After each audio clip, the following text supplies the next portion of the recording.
Once upon a time, on a bright April morning in Southampton, England, the sun rose over a ship so massive it blocked out the sky.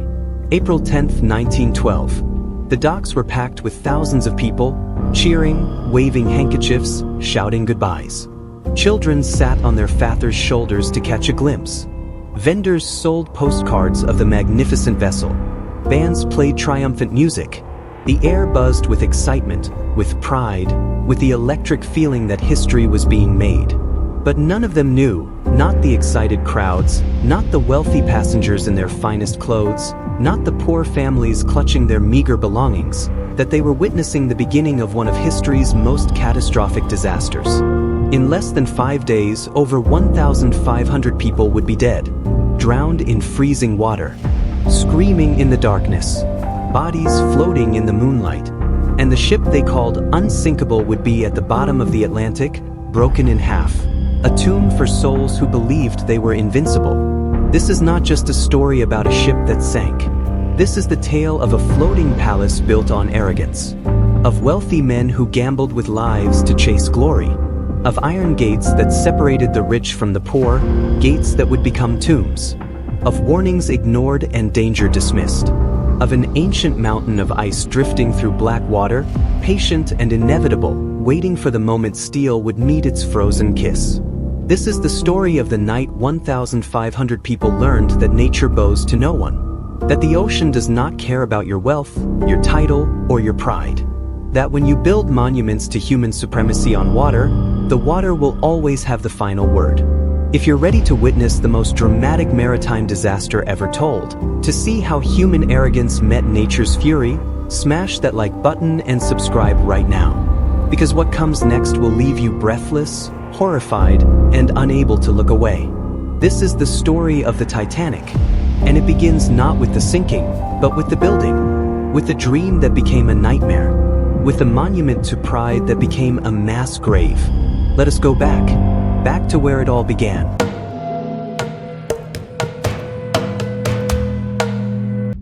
Belfast, Ireland, 1909, 3 years before that sunny Southampton morning. In the shipyards of Harland and Wolff, the largest shipbuilding facility in the world, something impossible was taking shape. Not a ship, a leviathan, a floating city, a monument to human ego so massive that workers standing at one end couldn't see the other. The man behind this madness was Bruce Ismay, chairman of the White Star Line. Ismay was ruthless, ambitious, obsessed with beating his competitors. His rival, the Cunard Line, had just launched 2 record-breaking ships. Ismay couldn't stand being second. He couldn't bear the thought of anyone surpassing White Star's glory. So he gathered the finest naval architects, the most brilliant engineers, and he gave them a simple command: build me the largest, most luxurious ships the world has ever seen. Make them unsinkable. Make them legends. 3 ships were planned: Olympic, Titanic, Britannic, sister ships that would dominate the Atlantic, carrying the wealthy across the ocean in unprecedented luxury while turning massive profits. But Ismay didn't just want big ships. He wanted spectacle. He wanted passengers to forget they were at sea entirely. He wanted floating palaces that would make land-based hotels look pathetic. The lead designer was Thomas Andrews, a brilliant 39-year-old Irishman who lived and breathed ships. Andrews was meticulous, passionate, haunted by details. He wanted to build something perfect, something safe, something that would carry people across the ocean and bring them home alive. But he wasn't in charge. Ismay was. And Ismay had other priorities. For 3 years, 15,000 workers labored in the Belfast shipyards. The noise was deafening, hammers striking steel, rivets being driven, metal being cut and shaped. The air was thick with coal smoke and metal dust. Men worked 12-hour shifts, 6 days a week, for wages that barely kept their families fed. It was brutal, dangerous work. Steel beams weighing tons swung overhead on chains. Scaffolding reached heights that made men dizzy. One mistake, one moment of inattention, and you could be crushed, burned, or fall to your death. 8 men died building the Titanic, crushed by falling equipment, burned in accidents, bodies broken and buried quickly so work wouldn't stop. Their families got small payments and were told to keep quiet. Progress mattered more than human life. The ship grew and grew. It was obscene in its scale. 882 feet long, longer than the tallest buildings of the time were tall. 175 feet high from keel to the top of the funnels. 46,000 tons of steel. The largest moving object ever created by human hands. But size wasn't enough. Ismay demanded luxury that would stagger the imagination. Inside the hull, artisans created wonders. A grand staircase carved from English oak, with ornate iron railings and a glass dome that let in natural light. It looked like something from a royal palace, descending through multiple decks like a sculpture of wealth and power. First-class accommodations were grotesque in their opulence. Suites with bedrooms, sitting rooms, private bathrooms with actual bathtubs, unheard of on a ship. Four-poster beds. Silk wallpaper. Persian carpets. Some suites cost $100,000 in today's money. For a single voyage. There was a swimming pool. A gymnasium with the latest exercise equipment. A squash court. Libraries. A smoking room with leather chairs and mahogany paneling. Restaurants serving French cuisine on fine china. A Turkish bath with ornate tiles that took months to install. This wasn't a ship. This was a declaration. A massive middle finger to nature itself, saying, "We have conquered you. We can build paradise on your back and you can do nothing about it." But while first class was paradise, third class was purgatory. Deep in the belly of the ship, near the engines and coal furnaces, families were packed into tiny cabins. 10 people sharing a room barely big enough for 4. The air was thick with the smell of sweat, vomit from seasickness, and coal smoke. Children slept on floors. Privacy didn't exist. And between these two worlds? Iron gates. Locked iron gates designed to keep the poor away from the rich. Gates that, in an emergency, would become death traps. Thomas Andrews argued for more lifeboats. The regulations required boats for 1,178 people. But Andrews did the math. 2,200 passengers and crew would be on board. They needed at least 48 lifeboats. Enough for everyone with room to spare. Ismay refused. Too many lifeboats will clutter the first-class deck. It will remind passengers of danger. It will hurt bookings. Besides, he said with absolute confidence, this ship is unsinkable. The lifeboats are a formality. We'll never need them. The Titanic had 16 lifeboats. Capacity for 1,178 people. Over 1,000 people had no lifeboat. No chance of survival if disaster struck. Andrews protested. He argued. He pleaded. But Ismay was the boss, and profit mattered more than safety. The ship was designed with 16 watertight compartments separated by huge steel doors that could be closed electronically. Even if 4 compartments flood, Andrews explained, the ship will stay afloat. It's virtually unsinkable. Virtually unsinkable. Those words were twisted by the press and the White Star Line's marketing into absolutely unsinkable. They printed it on posters. They told it to reporters. They used it to sell tickets at inflated prices. The legend grew. The unsinkable ship. The miracle of modern engineering. The vessel that nature itself could not destroy. On May 31, 1911, the Titanic was launched. Thousands watched as the massive hull slid into the water for the first time. It displaced so much water that waves flooded the docks. The crowd roared with approval. For the next 11 months, the interior was finished. The luxury was installed. The engines were tested. And finally, in April 1912, the ship was ready for its maiden voyage. Southampton to New York. 5 days across the Atlantic. Simple. Routine. Thomas Andrews would be on board, observing his creation, noting any problems to fix on future voyages. Bruce Ismay would be there too, enjoying the triumph, planning how to use the publicity to sell more tickets. Neither of them knew they were boarding a floating tomb. That in 5 days, Andrews would be dead and Ismay would be branded the most hated coward in history. The stage was set. The trap was built. The victims were about to board. And far to the north, in the freezing waters off Greenland, an iceberg was breaking free from a glacier, beginning its slow drift south toward destiny. April 10, 1912. Southampton, England at noon. The Titanic sat at the dock, so massive it seemed impossible that it could move at all. The four funnels towered above the port like factory smokestacks. The black hull gleamed in the sunlight. It was beautiful. It was terrifying. It was ready to sail. The passengers began boarding. And oh, what a parade of humanity it was. First-class passengers arrived in motor cars and carriages.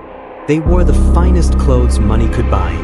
Women in elaborate dresses with jewels around their necks, men in tailored suits and top hats. Servants carried their luggage, dozens of trunks per person. These were the richest people in the world, treating this voyage like a floating party. John Jacob Astor stepped aboard with his pregnant 18-year-old wife Madeline. Astor was worth $85 million, over $2 billion today. One of the wealthiest men alive.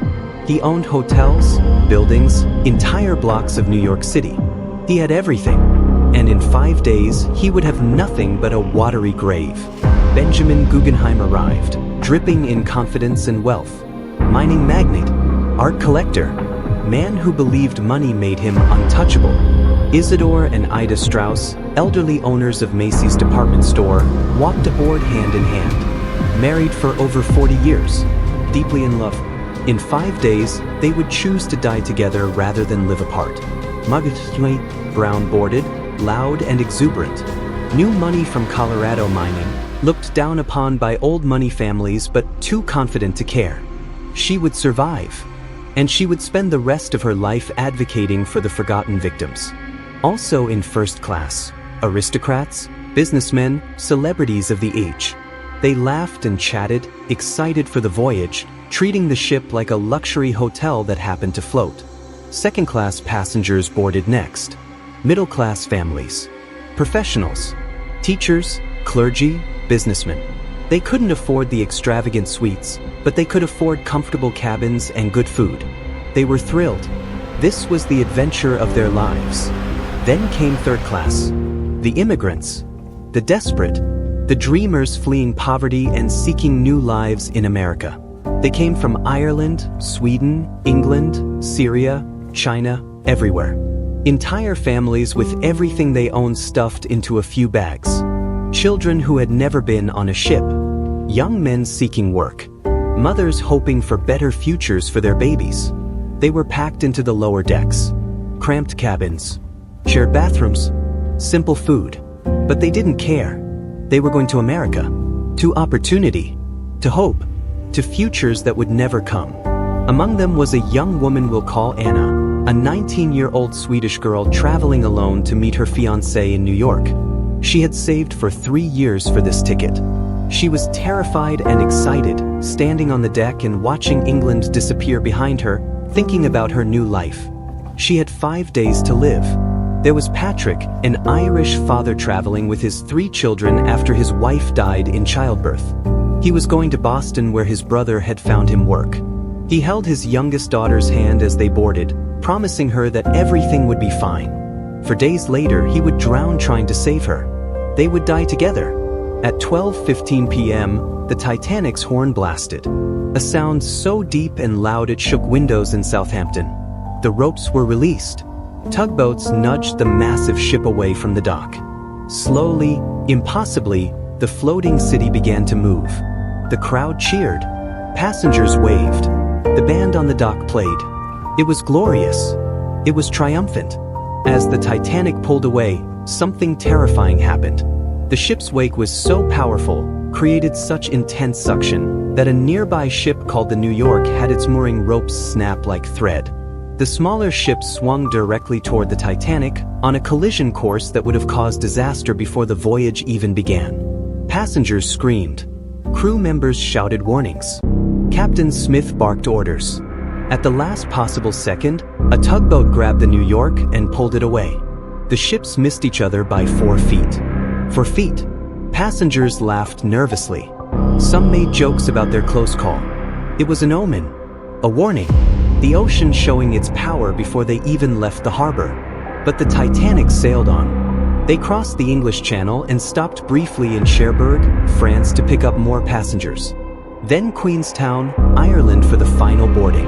More passengers, more hopes, more lives about to be erased. Then, finally, out into the open Atlantic. 5 days to New York. The wealthy retired to their suites to unpack their dozens of trunks. The poor explored their cramped quarters and dreamed of America. For 4 days, it was paradise. The wealthy lived like royalty. Breakfast was a 10-course feast. Lunch was elaborate. Dinner was an event. Multiple courses, fine wines, desserts that took hours to prepare. They played cards for absurd stakes. They lounged in the smoking room. They swam in the heated pool. They exercised in the gymnasium. Second-class passengers enjoyed comforts beyond what most had ever experienced. Good food, clean beds, friendly conversation in the dining rooms. Third class had dances, music. People played fiddles and accordions. Children ran through the corridors laughing. Young people flirted. Families talked about their plans in America. For 4 days, 2,224 people lived in their own worlds, unaware that death was approaching. That every mile they traveled brought them closer to the iceberg that was drifting south, patient and inevitable. Captain Edward Smith stood on the bridge, confident and calm. This was his final voyage before retirement. 26 years at sea. Dozens of Atlantic crossings. Not a single major accident. He was called the millionaire's captain because the wealthy requested him specifically. He was the best, or so everyone thought. Thomas Andrews walked the decks, notebook in hand, observing everything. A door that stuck, a heating vent that rattled. He wrote it all down, planning improvements. He was proud of his creation. This was his masterpiece. He had 4 days left to live. Bruce Ismay mingled with first-class passengers, soaking up their praise, talking about how this was just the first of many voyages, how White Star would dominate the Atlantic. He was already counting the profits. In 4 days, his reputation would be destroyed forever. April 14th. The 4th day. The weather changed. The temperature dropped. The sea became glass calm, eerily still. No waves. No wind. Just flat black water stretching forever. Captain Smith reviewed the day's radio messages. Multiple ice warnings. Other ships reporting massive ice fields ahead. Icebergs everywhere. Dangerous conditions. He noted them but didn't slow down. They were making excellent time. Breaking records. The press would love it. The passengers would be impressed. Ice was a problem for lesser ships. Not the Titanic. Never the Titanic. That evening, the wealthy dressed for dinner in their finest clothes. The dining room glittered with crystal and silver. They ate oysters, lamb, chocolate eclairs. Wine flowed. Laughter echoed. In third class, families ate simple stews and bread. Children played games. Parents told stories. Anna, the Swedish girl, wrote in her journal about how excited she was to see America. It was her last entry. As night fell, the temperature plummeted. The air turned knife-sharp cold. The sea remained unnaturally calm. And somewhere ahead, in the darkness, an iceberg drifted. Waiting. Patient. Inevitable. 11:40 p.m. Frederick Fleet stood in the crow's nest, scanning the black water ahead. He had no binoculars. They were locked away due to a staffing change. So he used his eyes, straining against the darkness.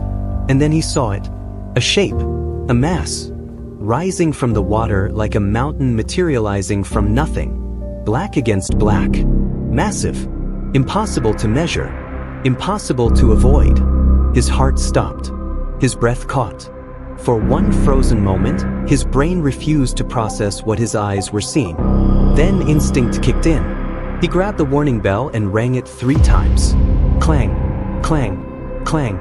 The sound of doom. The sound of 1,500 death sentences being pronounced. He seized the telephone. His voice cracked as he screamed into it. Iceberg, right ahead. On the bridge, First Officer Murdoch heard those 3 words and knew, immediately, that people were about to die. He had 37 seconds to try and prevent catastrophe. It wasn't enough. It was never going to be enough. The Titanic, the unsinkable ship, the monument to human pride, was about to learn what every sailor knew in their bones. The ocean always wins, and the massacre massacre was about to begin. Hard a starboard, full astern. Murdoch's voice cut through the night like a knife. His hands flew across the controls, slamming the engine telegraph to reverse, spinning the wheel to turn the massive ship. But the Titanic wasn't built to turn quickly. It was built for luxury, for stability, for passenger comfort. Maneuverability was never a priority. Now that was about to kill over 1,000 people, the ship began to turn. Slowly, agonizingly slowly, the iceberg loomed closer. Passengers on deck stopped mid-conversation, staring at the mountain of ice emerging from darkness like a ghost. 30 seconds. 20. For a brief, desperate moment, it looked like they might make it. The bow was turning. The iceberg was passing down the starboard side. Then came the sound. A grinding, a scraping, almost gentle, like a giant knife dragging along the hull. Ice scraped onto the forward deck. Some passengers laughed. They picked up chunks of ice, tossing them to each other, making jokes about free ice for their drinks tomorrow. They had no idea at all. Below the waterline, where human eyes couldn't see, where passengers were sleeping peacefully in their beds, catastrophe was unfolding. The iceberg didn't smash a giant hole in the hull. It did something worse. It scraped along 300 feet of the starboard side, popping rivets like buttons, buckling steel plates, opening seams that had been sealed. Water, freezing, black, pressurized by the ocean's weight, began pouring in. In Boiler Room 6, workers were shoveling coal into the furnaces when the wall suddenly buckled. Water exploded through the opening with the force of a fire hose. Men screamed. They ran for the ladders. One man wasn't fast enough. The water caught him, slammed him against the machinery. His screams were cut short as his skull cracked against steel. The first death. Not the last. Not even close. The watertight doors began closing, huge steel barriers designed to seal off flooded compartments. But the water was too fast. It was already spreading, already flooding into the next compartment. And the next. On the bridge, Captain Smith demanded a damage report. Thomas Andrews was summoned from his cabin. The designer descended into the flooding sections with a sick feeling in his stomach. He saw water pouring in. He saw which compartments were flooding. He did the mathematics in his head. 6 compartments. 6 were flooding. The ship could survive 4. Maybe 5 if they were lucky. But 6? His face went white. His hands started trembling. He climbed back to the bridge. Captain Smith looked at him with desperate hope in his eyes, praying for good news. "How long?" Smith asked. Andrews looked at the man commanding his ship and spoke the words that sealed 1,500 fates. "An hour. Maybe 2. Then she's gone." "Can we make it to shore?" "If we turn back."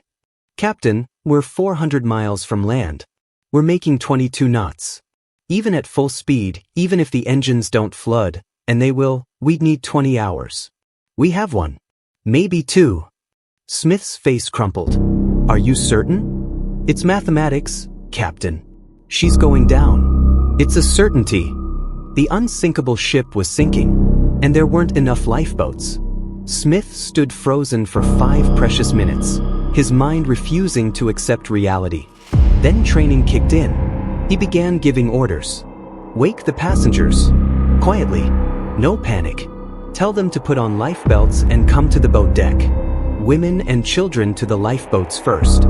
At 12:05 a.m., 25 minutes after the collision, the crew began uncovering the lifeboats. Most passengers were asleep. Those who were awake didn't understand what was happening. Stewards knocked on cabin doors. "Excuse me, sir. Just a precaution. Please put on warm clothes and a life belt. Come to the boat deck." In first class, wealthy passengers were annoyed. "It's freezing outside. I'm not leaving my warm cabin for a drill." Some refused to budge. In second class, families gathered their children, confused but compliant. In third class, deep in the belly of the dying ship, most passengers didn't hear anything. The few stewards who went below gave contradictory information. Some said to come up, others said to stay in their cabins. The gates, those damned gates separating classes, were locked. On the boat deck, passengers in robes and coats gathered, confused. The ship seemed fine. Lights blazing. Band playing cheerful music. Minimal tilt. Why would anyone get into a tiny lifeboat and row into the freezing darkness? Officer Lightoller began loading Lifeboat 7. Women and children only, please. Women refused. I'm not getting in that thing. It's warmer inside. Husbands didn't want to be separated. Children were crying. Lifeboat 7 had capacity for 65 people. It launched with 28 people in a boat that could have saved 65. 37 empty seats that would have saved 37 lives. Lifeboat after lifeboat launched half empty. The crew didn't know how to load them properly. They weren't sure if the davits could handle full weight. They planned to lower boats partially filled and load more people from the water later. That plan never happened.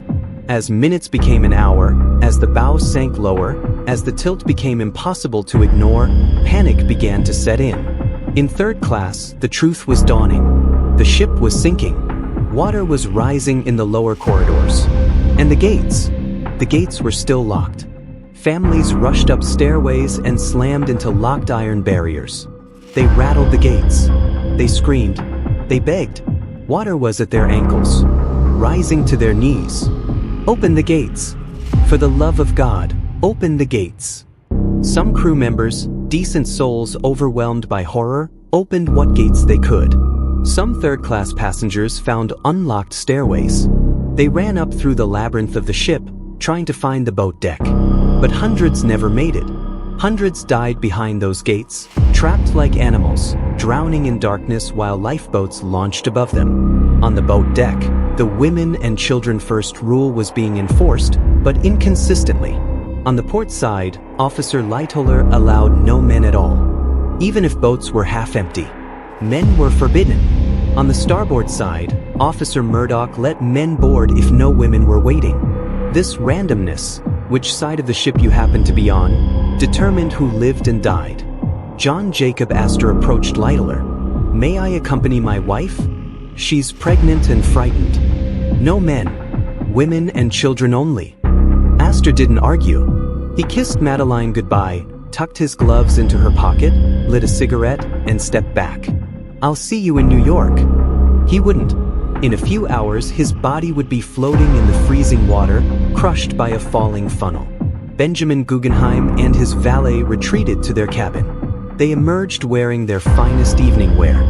We are dressed in our best, Guggenheim announced calmly, and prepared to go down like gentlemen. They did. Both drowned. Isidor Strauss was offered a seat in a lifeboat because of his age. He refused. I will not go before other men. His wife Ida was offered a seat. She climbed in, then climbed back out. Where you go, I go. She took his hand. They were last seen sitting on deck chairs, holding hands, waiting for death together. Married in life, married in death. But not everyone chose honor. Bruce Ismay, the chairman who had pushed for insufficient lifeboats, who had prioritized profit over safety, climbed into a lifeboat when no women were immediately nearby. He survived while better men drowned. He would live the rest of his life branded a coward. Rightfully so. The crew began firing distress rockets. White stars exploding in the black sky. 8 of them. Other ships saw them.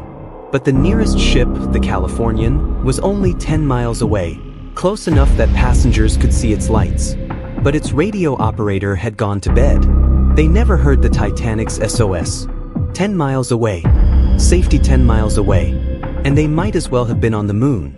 By 1:30 a.m., most lifeboats were gone. Over 1,500 people remained on the ship. No more boats. No more salvation. Only water rising and death approaching.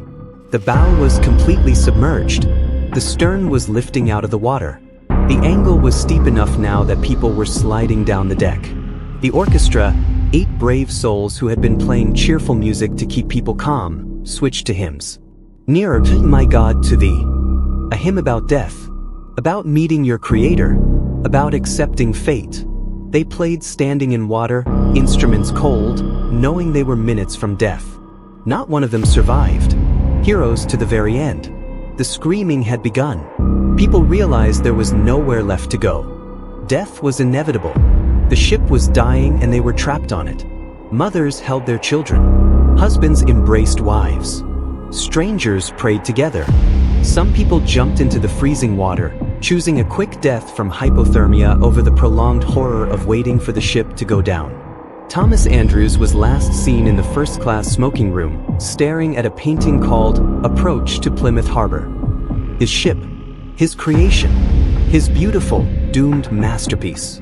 He had built it with love and care, and it had killed him. Captain Smith was last seen on the bridge, the place he had commanded for decades.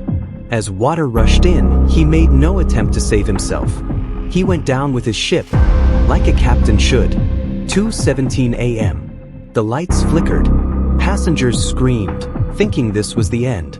But the lights blazed brighter than ever, a final surge of power. Deep in the flooding engine rooms, the engineers had stayed at their posts, keeping the generators running, giving people light in their final moments. Every single engineer died. Every one. Heroes who chose duty over survival. 2:18 a.m. The Titanic broke. The sound was apocalyptic. Steel screaming. Rivets exploding like gunshots. The noise of a spine snapping on a scale that defied comprehension. The ship split in two between the third and fourth funnels. The bow section, already mostly underwater, tore away and plunged into the abyss, dragging hundreds of people with it into the black depths. The stern righted itself for a moment. People felt a flicker of hope. Maybe this section would float. The hope died. The stern began to rise. Higher, higher. It lifted until it stood nearly vertical, a 200-foot tower of steel pointing at the stars. People clung to railings, to mess, to ropes, to anything. Their fingers slipped. One by one they fell, tumbling, screaming, plummeting hundreds of feet into black water that killed them on impact. The sounds, oh the sounds. Bodies hitting the water, bones breaking, people screaming as they fell, metal groaning, the orchestra's final notes cutting off mid-hymn. 2:20 a.m. The stern of the Titanic slipped beneath the surface. Everything went black. The lights died. The sound of the ship vanished. And then came the screaming. Oh God, the screaming. 1,500 people in the water. Screaming, begging, dying. The water was 28 degrees Fahrenheit, 2 degrees below freezing. When the human body hits water that cold, the reaction is instantaneous and brutal. The blood vessels in the skin constrict violently, causing the cold shock response. You gasp involuntarily, a breath you can't control. If your head is underwater when that happens, your lungs fill. You drown before you even know you're drowning. If you survive that first shock, you have minutes. Maybe 10, maybe 15 if you're incredibly lucky. Your extremities go numb first. Can't move your fingers. Can't swim. Can't grab onto anything. Then core temperature drops. Confusion sets in. Hallucinations. You forget where you are. You forget to keep your head above water. Then unconsciousness. Then death. 1,500 people were experiencing this simultaneously. The water was thick with bodies. Women, children, all wearing lifebelts that kept them floating, kept them conscious long enough to experience the full horror of freezing to death. They screamed, they begged, they prayed, "Help me, please, I'm freezing. Mama, Mama, where are you? Our Father who art in heaven. God, please make it stop, make it stop, make I." The people in lifeboats, safe but traumatized, heard every scream. Some boats turned back. Lifeboat 14, commanded by 5th Officer Lowe, went back and pulled 4 people from the water. Out of 1,500, most lifeboats didn't turn back. They were half empty, could have saved dozens, but they were afraid. Afraid the drowning would swarm them, capsizing them, dragging them all down.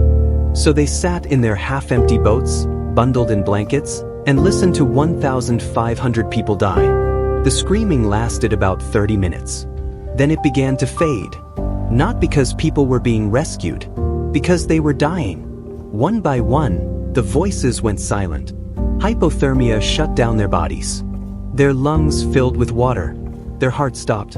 Anna, the Swedish girl who had saved for 3 years for this voyage, died screaming for her mother. Her body was never recovered.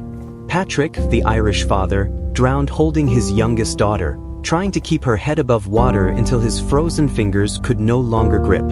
They died together. Their bodies floated in their lifebelts until they sank hours later. By 3 a.m., the screaming had stopped. The ocean was silent except for the gentle lap of waves against lifeboats. The survivors sat in shock. Some couldn't speak. Some couldn't stop speaking, babbling about the cold, the screams, the horror. And floating in the water, lit by starlight, were bodies. Hundreds of bodies. Men frozen mid-swim, arms outstretched. Women with their hair spread around them like halos. Children. So many children. The debris field stretched for miles. Deck chairs. Luggage. A child's doll floating face down. Pieces of ornate woodwork. The shattered remains of the unsinkable ship. At 4 a.m., the sun began to rise. Light crept across the Atlantic, revealing the full scope of the nightmare. The survivors looked around and saw hell rendered in frozen corpses and shattered dreams. Icebergs surrounded them. Dozens of massive mountains of ice, glittering beautiful in the dawn light. Ancient. Indifferent. One had a smear of red paint on its side. The Titanic's last mark on the world before it vanished. 4:10 a.m. Lights appeared on the horizon. A ship. The Carpathia. Captain Arthur Rostron had received the Titanic's distress call hours earlier. He'd done everything humanly possible to reach them. He'd pushed his engines past safe limits, posted extra lookouts, prepared his ship to receive survivors. But he was too late. Hours too late. The Carpathia spent hours picking up lifeboats. One by one, the survivors climbed aboard. Some couldn't walk. Some couldn't speak. Children stared with empty eyes. Women sobbed. Men who had been strong their entire lives crumbled into weeping shells. 705 survivors. Out of 2,224 people. 1,519 dead. The Carpathia searched for hours, but found no more living souls. The bodies were left where they floated. Some would be recovered later by ships sent specifically for that grim task. Most would sink as their lifebelts failed and water filled their lungs. Captain Rostron held a brief service, a prayer for the dead. Then the Carpathia turned toward New York, carrying the survivors and the unbearable news that would shock the world. As they sailed away, they passed through the debris field. Floating furniture, shattered wood, personal belongings bobbing in the waves. And bodies. So many bodies. One survivor, a woman from third class, stood at the railing and watched the bodies disappear behind them. She whispered, "We left them. We just left them there."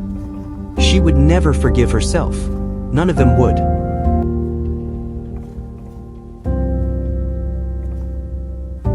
April 15, 1912. Dawn broke over New York City. People walked to work. Children played in streets. The world spun on, ordinary and oblivious. No one knew that overnight, 1,500 people had died screaming in freezing water. That the unsinkable ship was at the bottom of the Atlantic, broken in half. That the greatest maritime disaster in history had just occurred. In the White Star Line offices, the telegraph machines chattered. Messages came in fragments. Garbled. Incomplete. Titanic struck ice, sinking. The clerks looked at each other, confused. Sinking? Impossible. There must be an error. A misunderstanding. The Titanic couldn't sink. Then came the message from J. Bruce Ismay, aboard the Carpathia. Deeply regret advise you Titanic sank this morning after collision with iceberg, resulting in serious loss of life. Full particulars later. Serious loss of life. For words to describe 1,500 deaths. The news exploded across America like a bomb. Within hours, newspaper boys were running through streets screaming headlines, "Titanic sinks. 1,500 dead. Unsinkable ship lost." People grabbed papers with shaking hands. They read the words but couldn't process them. The Titanic? The magnificent Titanic? Gone? It wasn't possible. It couldn't be real. But it was real. And somewhere in the Atlantic, the Carpathia was sailing toward New York carrying 705 traumatized survivors and the weight of unfathomable tragedy. For 3 days, the world held its breath. Families of passengers crowded the White Star offices, desperate for information. Is my husband on the survivor list? My daughter? My son? The lists came slowly, incomplete, conflicting. Every name read aloud brought either screams of joy or wails of grief that echoed through the building. April 18th, night fell over New York Harbor. Rain poured from black skies as if the heavens themselves were weeping. And through the storm, lights appeared. The Carpathia. 50,000 people packed the docks. They stood in the rain, silent, waiting. Reporters, families, the curious, the horrified. All of them waiting to see what remained of the unsinkable ship's passengers. The Carpathia docked. The gangway was lowered, and then they came. The survivors stumbled off the ship like ghosts. Women in evening gowns that had been elegant 5 nights ago, now torn, stained with salt and blood. Men in tuxedos that reeked of death and seawater. Children with eyes that had seen too much, that would never be innocent again. Many still wore the clothes they'd worn to dinner. They'd had nothing else. Everything they owned was at the bottom of the Atlantic. The crowd surged forward. Families screaming names. John, Mary, have you seen my daughter? Most searches ended in devastation. A woman found her sister but learned her husband had drowned. A father found his son but discovered his wife and daughters had died behind locked gates. A young man searched frantically for his fiancée, only to be told she'd frozen to death in the water. The survivors who had no one waiting for them wandered through the crowd like the damned. Third-class passengers, poor and alone in a foreign country, with no money, no possessions, no idea what to do next. The reporters swarmed the wealthy survivors like vultures. They shoved past grieving families to get to Madeline Astor, now a widow at 18, pregnant with a child who would never know his father. She pushed through them without speaking, her face a mask of shock. Molly Brown stepped off the ship and immediately began organizing. These people need shelter, food, medical attention. Stop standing there and do something. She would spend the rest of her life fighting for the survivors the world wanted to forget. And then came Bruce Ismay. He tried to slip away unnoticed, hunched in a coat, face hidden. But someone recognized him. A reporter screamed, "That's Essen, the chairman." The crowd turned on him like a pack of wolves. "Coward! You left them to die. Why did you live when better men drowned?" Ismay ran. Actually ran through the crowd while reporters chased him, shouting questions, hurling accusations. The man who had built the Titanic, who had pushed for speed over safety, who had climbed into a lifeboat while children died, was now the most hated man in America. He would never recover. The shame would destroy him. In the days that followed, the true horror emerged piece by terrible piece. The numbers that would haunt history. Of the 2,224 people who boarded the Titanic, 1,519 died. But the deaths weren't equal. They never are. First-class passengers, 62% survived. They had been close to the lifeboats. They had crew members helping them. Their money had bought them proximity to salvation. Second class, 41% survived. Some made it to the lifeboats in time. Many didn't. Third class, 25% survived. 3/4 of them died. Locked behind iron gates. Trapped in flooding corridors. Drowning in darkness while half-empty lifeboats rode away above them. And the children. The numbers for the children were the cruelest truth of all. First-class children. All but one survived.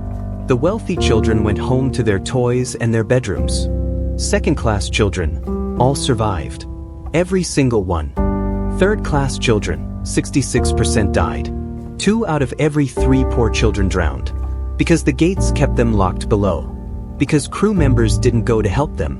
Because in the hierarchy of who deserved to be saved, poor children ranked below wealthy adults. Anna, the Swedish girl who had saved for 3 years for her ticket, died at 19. Her body was never found. Her fiancé in New York waited at the docks for 3 days before accepting she was gone. Patrick, The Irish father with 3 children drowned holding his youngest daughter, trying to keep her head above water until his frozen fingers failed. None of their bodies were recovered. The American inquiry began within days. Senator William Alden Smith, a man who had never been to sea and knew nothing about ships, led the investigation. But he knew injustice when he saw it. Survivors testified. Crew members were questioned. And the truth came out in devastating detail. The ship had been traveling too fast. Captain Smith had received multiple ice warnings and ignored them all. Speed mattered more than safety. Headlines mattered more than lives. There weren't enough lifeboats. Everyone knew it. Andrews had begged for more. Ismay refused because they cluttered the decks. 1,000 people had no lifeboat. No chance of survival from the moment the iceberg struck. The gates. Third-class passengers testified through translators, their voices shaking with rage and grief. They described being locked below, rattling gates while water rose around them, hearing lifeboats being loaded above while they drowned in the dark. Women and children first, the rule said, but only if they were the right kind of women, the right kind of children. Poor children died while wealthy men lived. The Californian had been 10 miles away. 10 miles. Close enough that passengers could see its lights. But its radio operator had gone to bed. They never heard the distress calls. They could have saved everyone. Everyone. And they sat there, motionless, while 1,500 people died within sight of rescue. Bruce Ismay's testimony was a massacre. He claimed he got into a lifeboat because no women were nearby. Technically true, but the public didn't care about technicalities. You were the chairman, Senator Smith said coldly. You bore responsibility for the insufficient lifeboats, for the excessive speed. And when disaster struck, you saved yourself while 1,500 people died. Ismay had no answer. What answer could there be? Newspapers dubbed him Brute Ismay. Cartoons showed him shoving women and children aside to steal a lifeboat seat. He was branded a coward, and history would never let him forget it. He lived another 25 years in self-imposed exile, destroyed by shame and guilt. A man who had everything and lost it all the moment he climbed into that lifeboat. Meanwhile, the heroes were all dead. Captain Smith, who went down with his ship. Thomas Andrews, who died staring at a painting, accepting his fate. The engineers who kept the lights on until they drowned. The orchestra who played hymns until the water swallowed them. The cowards lived. The heroes died. And that injustice burned in the hearts of everyone who knew the story. New laws were passed. Ships now had to carry lifeboats for everyone. Radio operators had to maintain 24-hour watches. Ice patrols were established to track icebergs and warn ships. The changes were good, necessary, important, and utterly meaningless to the 1,500 people already dead. For weeks, ships sailed to the site of the sinking, searching for bodies. They found hundreds floating in their life belts, frozen solid, preserved by the cold water. John Jacob Astor's body was found. He had $2,500 in his pocket. It didn't matter. Money couldn't buy breath, couldn't restart a frozen heart. Thomas Andrews was never found. He stayed with his ship, down in the depths where sunlight has never reached. The orchestra's bodies vanished into the darkness. They played until the end and were consumed by the sea they had tried to soothe. Most of the bodies were never recovered. Over 1,000 souls rest in the darkness, 2.5 miles down, in a grave that will never be visited. The survivors scattered across the world, carrying trauma that would never heal. Madeline Astor gave birth to John Jacob Astor 4 months later. The boy grew up fatherless, heir to a fortune but robbed of a parent. Molly Brown became a fierce advocate for survivors and maritime safety, using her fame and wealth to force change. But many survivors never spoke of it again. The memories were too painful, the guilt too heavy. Why did I survive when others died? What made my life worth more than theirs? They buried the trauma and tried to forget. But the nightmares never stopped. For the rest of their lives, they heard the screaming, saw the bodies, felt the cold. 73 years later, in 1985, Robert Ballard sent cameras into the abyss and found the Titanic's grave. The bow section sat upright on the seafloor, remarkably intact. A ghost ship in eternal darkness. The stern section was obliterated, a twisted wreckage of metal torn apart by forces beyond imagining. And scattered across miles of ocean floor, personal belongings, dishes, luggage, a porcelain doll's head staring sightlessly into the dark, and shoes, hundreds of pairs of shoes. The bodies were gone, consumed by time and sea creatures. But the shoes remained, leather preserved by the cold, marking where people had fallen, where they had died. Each pair of shoes was a grave, a memorial, a silent scream from the depths saying, "I was here. I lived. I died. Remember me. The wreck is dying." Metal-eating bacteria are slowly consuming what remains. In a few decades, the Titanic will collapse completely, reduced to rust and memory. The physical ship will vanish. But the story will live forever. The legend of the unsinkable ship that sank. The floating palace that became a mass grave. The monument to pride that became a warning for the ages. And so ends the tale of the Titanic. The ship that couldn't sink. The palace that became a tomb. The monument to human pride that became a monument to human folly. It wasn't the iceberg that killed 1,500 people. It was arrogance. It was greed. It was the belief that humans had conquered nature, that engineering could overcome the ocean, that the rules of the universe didn't apply to those with enough money and enough confidence. The iceberg was just the instrument, the executioner, the cold, patient hand of nature reaching up to remind humanity, you are not masters. You are guests, and you can be evicted. They built a ship and called it unsinkable. The ocean heard that boast and answered with ice and death and 1,500 corpses floating in the dawn light. They ignored warnings because speed mattered more than safety. The ocean made them pay with bodies broken on impact and hearts stopped by cold. They installed too few lifeboats because aesthetics mattered more than life. The ocean filled those empty spaces with drowning screams. They locked gates to separate rich from poor. The ocean made those gates into mass graves where children died clawing at iron barriers. The tale of the Titanic is not just about a ship that sank. It's about every time wealth has mattered more than human life. Every time warnings have been ignored because profit demanded it. Every time the vulnerable have been sacrificed for the comfort of the powerful. The Titanic sank in 1912, but its lesson echoes through every disaster where arrogance meets reality. Every tragedy where the forgotten pay the price for the mistakes of the privileged. Remember the 1,500. Remember John Jacob Astor, who sent his pregnant wife to safety and died with dignity. Remember Ida and Isidor Strauss, who chose death together over life apart. Remember the orchestra that played hymns as death approached. Remember the engineers who kept the lights on until they drowned. Remember the third-class passengers who died behind locked gates while lifeboats rode away half-empty. Remember Anna. Remember Patrick and his children.